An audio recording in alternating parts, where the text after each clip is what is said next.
What is up, everybody? This is Eric, the one and only barrier collector, and today I am doing a very special Games Too Expensive to Own edition.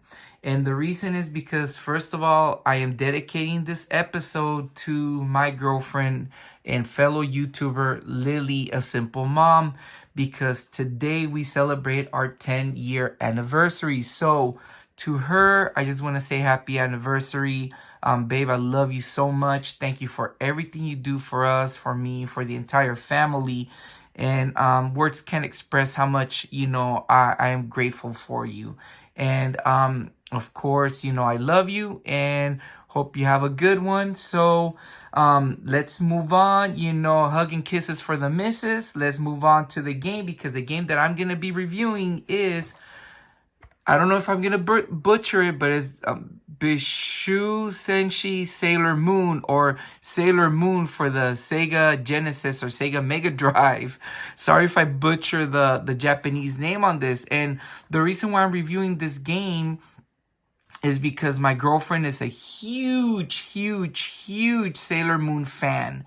Also, Sailor Moon, the anime, to me, it holds a kind of special place in my heart, believe it or not. Even prior from meeting my girlfriend, that's just something that we both have in common, that we like. But she's a fan. As you can see, she has the mug. She bought that one, but I gifted her that one. I don't know if it was for her birthday, but I gave her that mug myself, and amongst other things, as well as other things she already had in her collection. She has a huge Sailor Moon collection. But I just put the mugs because it would probably fill out the whole table, and I'll probably need more space to show that off. But I believe she has a video in her channel where she shows off her collection. I'll go ahead and I'll put the video in the description below so you guys can check out her channel, check out her video, and yeah. But anyways, this game holds a special place in our hearts, but we'll explain that. I'll explain that in a little bit. But first of all, the game, Sailor Moon, was a game that came out originally back in 1993 for the Super Famicom. And it's basically a game that it depicts the first season of the manga and of the anime, where the Sailor Moon clan and everybody go after Queen Beryl and her army of evildoers to save the Earth. So it follows the anime and the manga's first season. This game is a beat 'em up game, very fun game, actually. I enjoy it. Beat 'em up game. But there's a couple of slight differences between the Famicom and the Genesis or Mega Drive one, as I have here. Now, this copy right here, as I mentioned, is a game too expensive to own.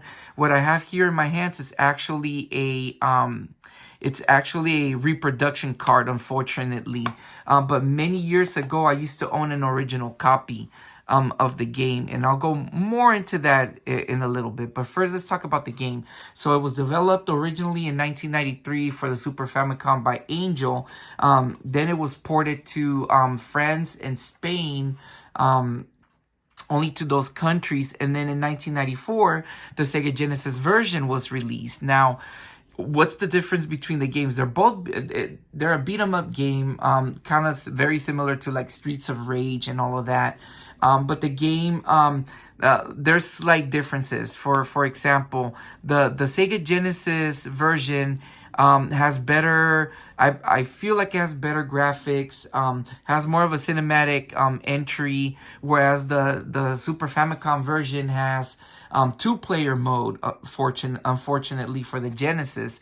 So they have a two-player mode, but the graphics, they're less cinematic. However, it has cool graphics nonetheless. But the version that I grew up playing and that I've known about was the Genesis version. My girlfriend also knew the Genesis version, and I believe that there's also an arcade version of the game too, if I'm not mistaken. But Yes, the game released by Angel. Angel is basically a subsidiary, I want to say, or it later became Bandai. But the game was released then. And those were the differences of the game. Like I mentioned earlier, it's a beat 'em up 2D side scroller as you go through the first season, beating up all the baddies that Queen Beryl throws your way and try to stop her from taking over the earth. Very fun game. To me, like I mentioned, it's very nostalgic because I know I mentioned it in the past. Even though I've known of anime like Robotech and everything when I was a very young kid, I was first introduced to anime as an older, more of a preteen age with both Pokemon and Sailor Moon when they aired them in the US. So, it was kind of like a hidden pleasure to like those animes. And Sailor Moon kind of like, to me, the anime ended up making me feel curious about anime, and I explored more and more anime as the years went by, and I got really deep into it by the time the PlayStation came around. I was very into the anime scene and things that were anime and games that had anime cutscenes or like 2D cartoons in them, and in this game I remember the original copy. I actually picked it up. I picked it up, I want to say at the Laney College flea market when I was a kid. But it was a fun game, and I enjoyed it. I was surprised that a game like Sailor Moon, they made kind of like a beat 'em up game similar to like Streets of Rage, Double Dragon, those type of games. And I was surprised by it, and I really enjoyed it. I really liked the game. Many games came out later down the line for the anime, for Sailor Moon. I actually own for the Famicom the Sailor Moon RPG, an original copy, Japanese copy of it. But there's a translation for English. It's an RPG. Played it a little bit, haven't beaten it yet, but it's a game that it's in my bucket list. Really fun RPG based on the series. But yeah, this is a game that I hold dear, and it's a game that's too expensive to own. Now, why is this game too expensive to own? I try to look for information as to why this game is now expensive. A full copy runs you a couple of $100. A loose cartridge may go for a little bit less, but it's still expensive. Oh, and I forgot to mention, sorry to backtrack, you can choose any of the Sailor Moon characters to play on both games. So you can be Sailor Venus, Sailor Jupiter, Sailor Mars, Sailor Moon. You can choose any of the other girls to play. Darien, aka Tuxedo Mask. He actually comes out like at the beginning of every boss battle and kind of like encourages you to beat the bad guy and gives you like a power up. So it's pretty interesting, and it's cool that it incorporated all of the characters, a lot of the characters in the game. Also Luna, as well, so very good. But going back to the question at hand, why is this game expensive? Well, I feel this game's expensive. I try to look for information on it, but I feel it's expensive because of the popularity of the cartoon, in my opinion. I try to look for a reason why. Back in the days, I know that this game was very common. Like, I could go into a lot of mom and pop video game shops and everything, and you would find a copy of the game anywhere, complete, and it would cost you just a couple of bucks. And interestingly enough, I was surprised. Like, I know that it was an expensive game a couple of years back already, but the Famicom one is not that expensive. The Genesis one is the one that's expensive to own, and of course it's because of the graphics. The songs, the graphics are much better. They say the music is better. I looked at gameplays. I want to say I played the Famicom version of it, but I think one of the cool things of the Famicom is that you can play a 2-player at the same time. So, either version is good. They're almost identical in a way, just for those differences, but definitely that makes it a game that's expensive to own, especially cinematics and everything. It's kind of a la Valis.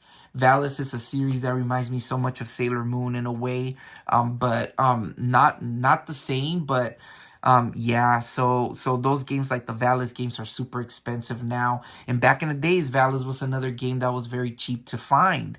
I would find Valis copies of the Valis games everywhere back in the days. But not to veer off on a different note, Sailor Moon, great game, guys. Give it a shot. Either version. I recommend the Genesis one. I like the Genesis one better, due to the cinematics, and the cutscenes are much better than the Famicom version. But at the end of the day, if you're a Sailor Moon fan, anybody out there that's a Sailor Moon fan, highly recommend these games. You'll be impressed, and even those people that are not into Sailor Moon, you guys will be so impressed that it's a decent beat 'em up. Some people say it's not that great. I think it's really great. I think it's fun.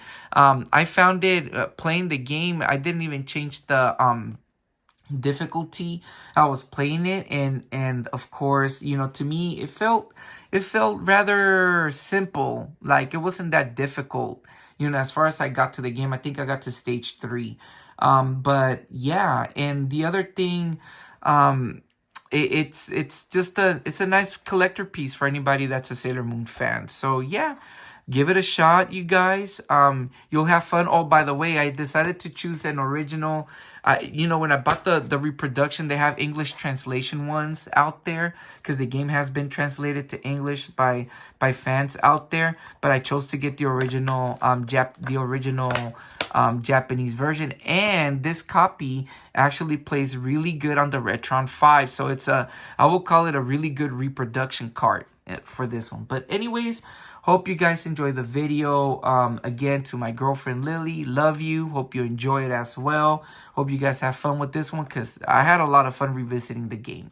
Anyways, this has been Eric the Bear Collector. You guys take care. Peace out.